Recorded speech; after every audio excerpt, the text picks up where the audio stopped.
collègues, mesdames et messieurs les ministres, vous avez perdu. Et vous aurez beau parler 1 heure durant pour empêcher le vote, vous avez perdu. Vous parlez longtemps, mais vos idées sont toujours aussi courtes, surtout pour un PowerPoint McKinsey, Madame la Ministre. Vous avez perdu dans les urnes, débâcles européennes, raclées électorales aux législatives.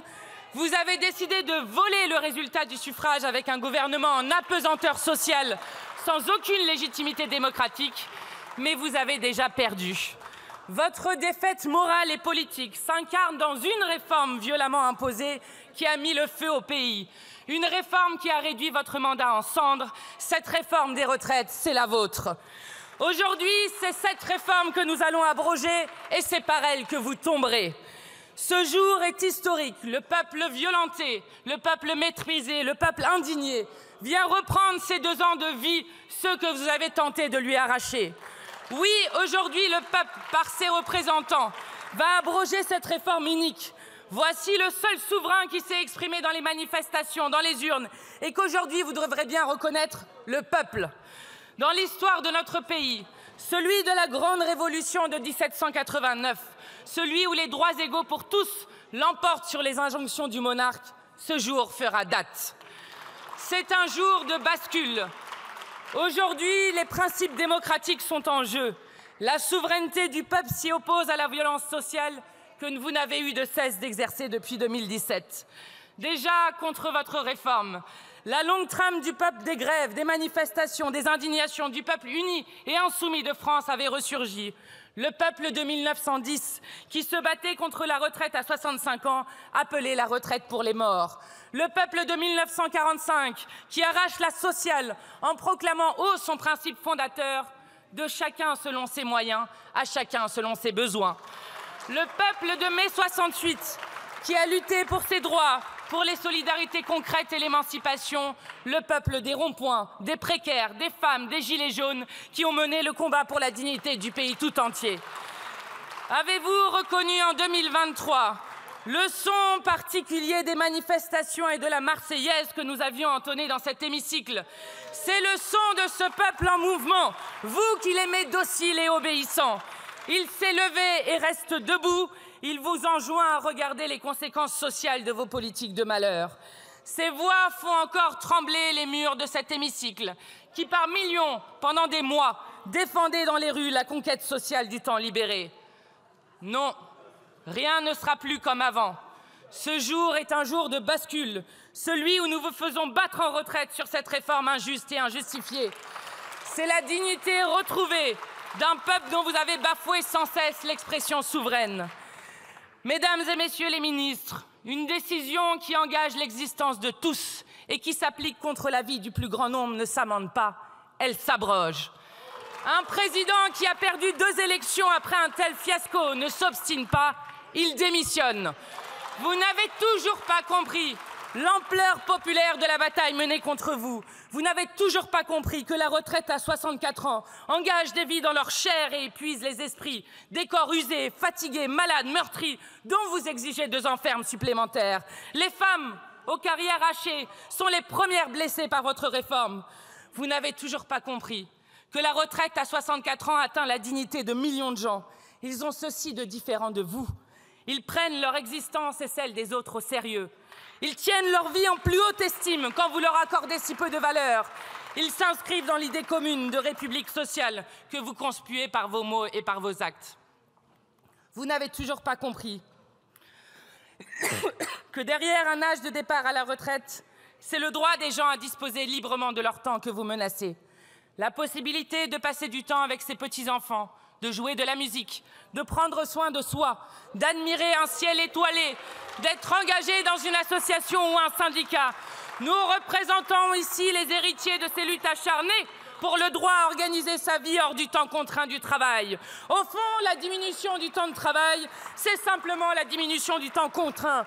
C'est l'augmentation du temps libre, ce temps que l'on maîtrise, loin de coïncider avec l'idée que l'on ne ferait rien. Le temps où la société s'invente, se vit et se lie, où des liens créateurs se nouent, une société placée sous le signe d'un principe que vous détestez, même s'il figure sur les frontons de toutes nos mairies, l'égalité.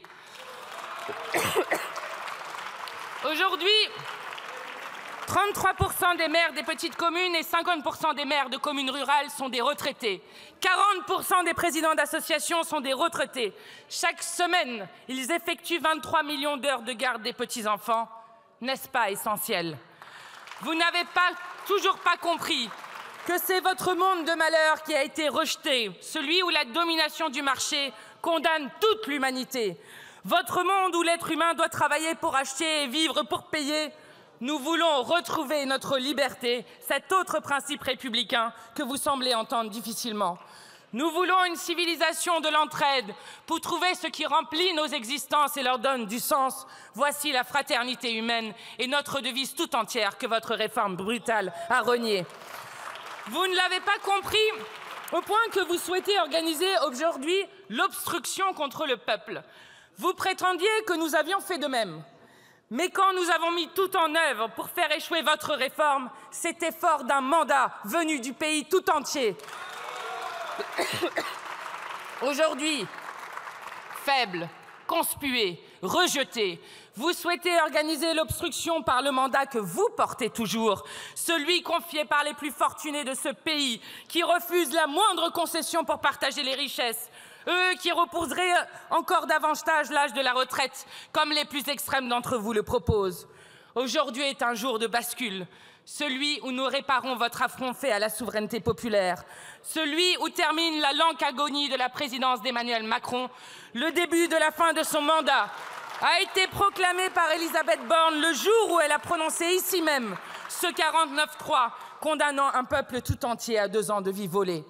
Son mandat a pris fin à ce moment-là, car dès lors, plus personne ne croyait en vous. Ce président en dessous de tout, qui se croit autorisé à insulter le peuple frère haïtien. Ce président qui s'en prend au droit international en refusant d'appliquer le mandat d'arrêt de la Cour pénale internationale contre Netanyahou. Ce président qui nous couvre de honte aux yeux du monde. Car il y a une réalité internationale à l'œuvre dans cette bataille des retraites. Votre gouvernement autoritaire a été observé partout. Partout, ce passage en force a été vu pour ce qu'il était, la négation de la souveraineté populaire, le refus des principes fondateurs de la Révolution française, la haine de la solidarité que vous portez en étendard. Quant à nous, nous portons aujourd'hui le drapeau qui rend le monde fier de la France. Ces principes qui font que sa voix résonne et porte lorsqu'elle est cohérente avec elle-même. Aujourd'hui, la France peut se retrouver, montrer que la démocratie existe toujours dans ce pays. Aujourd'hui est un jour de bascule. La France peut renouer avec la conquête des droits nouveaux. Aujourd'hui, 62 ans, demain, 60 ans. Cette réforme était destinée à tomber avec vous. Elle tombera aujourd'hui et vous tomberez bientôt.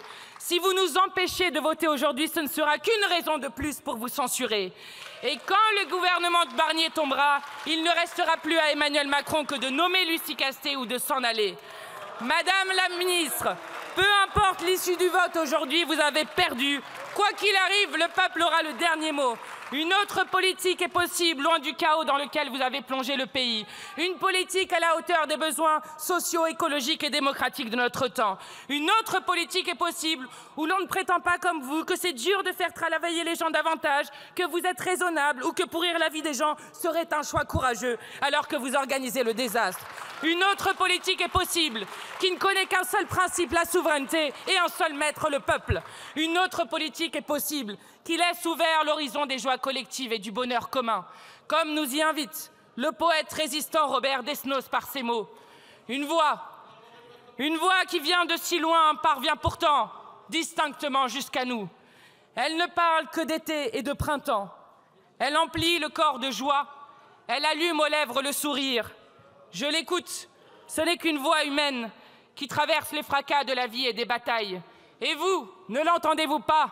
Elle dit la peine sera de courte durée. Elle dit la belle saison est proche. Ne l'entendez-vous pas?